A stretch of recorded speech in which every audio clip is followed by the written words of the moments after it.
Have you ever imagined Mr. Krabs becoming a billionaire? I'm rich. Hey. If not, it's probably because you haven't watched the episode Goodbye Krabby Patty. Honestly, this episode has become a hidden gem of the newest series. The Krabby Patty is gone without anyone even noticing.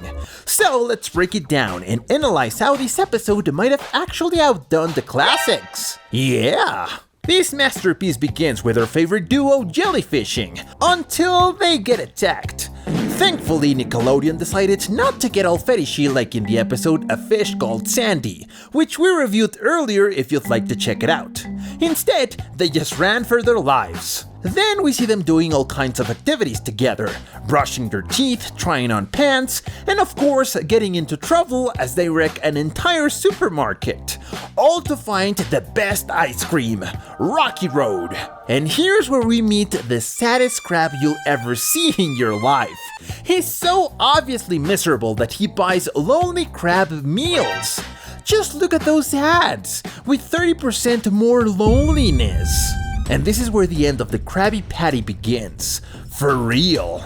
Mr. Krabs, always hungry for money, wonders how frozen food can sell for so much money and still sell out completely.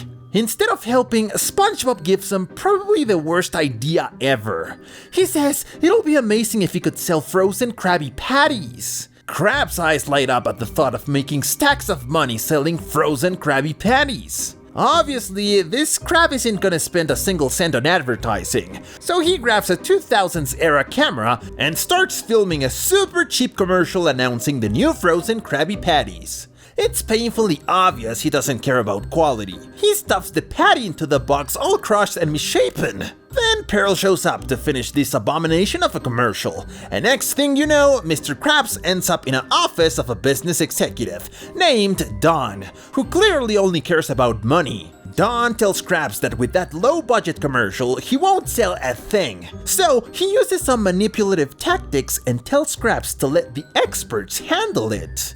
The first thing he tells Krabs is that his image is outdated and needs an upgrade. And cue on one of the best jokes? Someone says nobody likes old stuff, which offends the super old executive, so they fire him and replace him with a literal baby who's already managing social media. Then they launch the biggest marketing campaign possible, trying out slogans like, "A Krabby Patty is like a friend, but edible. Krabby Patty, prisoner's favorite burger. Krabby Patty, shove it in your mouth." Wait, what are we talking about again?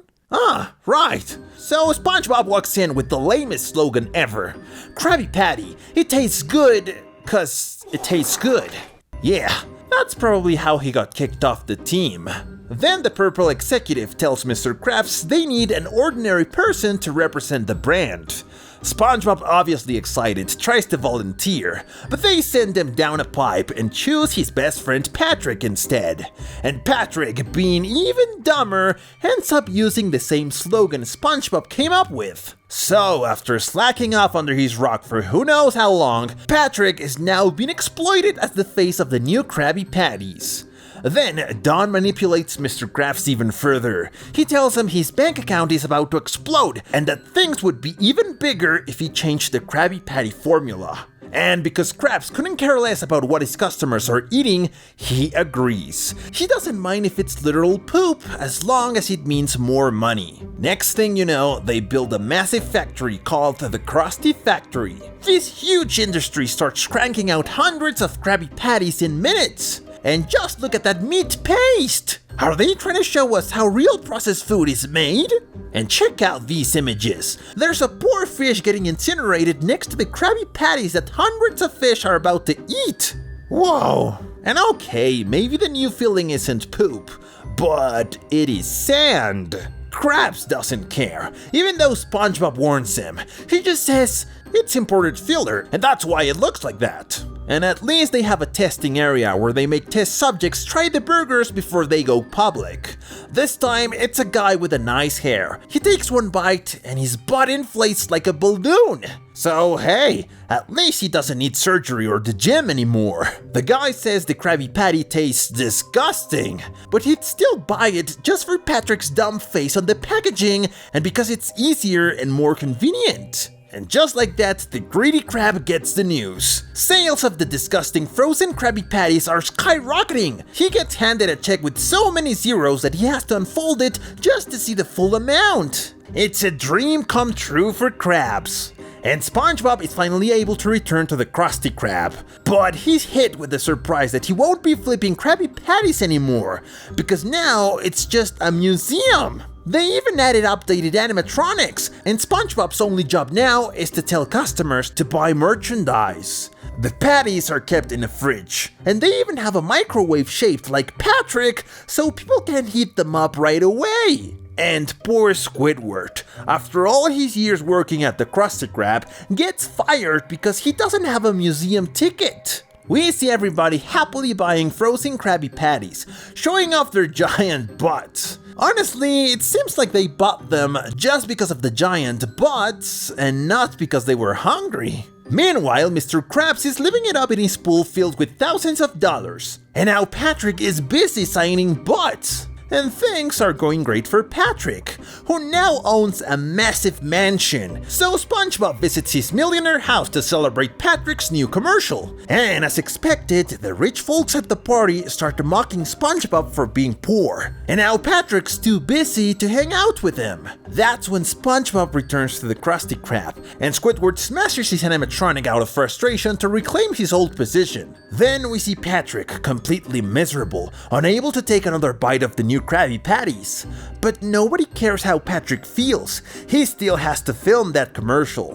Plankton shows up to steal the secret formula, but SpongeBob tells him they are all fake. And here's something interesting. When SpongeBob finally tastes one of the new Krabby Patties, he realizes it's made out of sand. But weirdly, he doesn't grow a massive butt. So he pulls out the real secret formula he had hidden inside himself and starts cooking up original Krabby Patties again. Meanwhile, Patrick is being tormented by everyone until he's had enough and tells them all to boss off. SpongeBob finds his best friend and tells him the truth, that the patties are made of sand, and gives him a classic Krabby Patty to help him chill out. But Patrick has to show up at the big gala to present his new commercial in front of all the investors.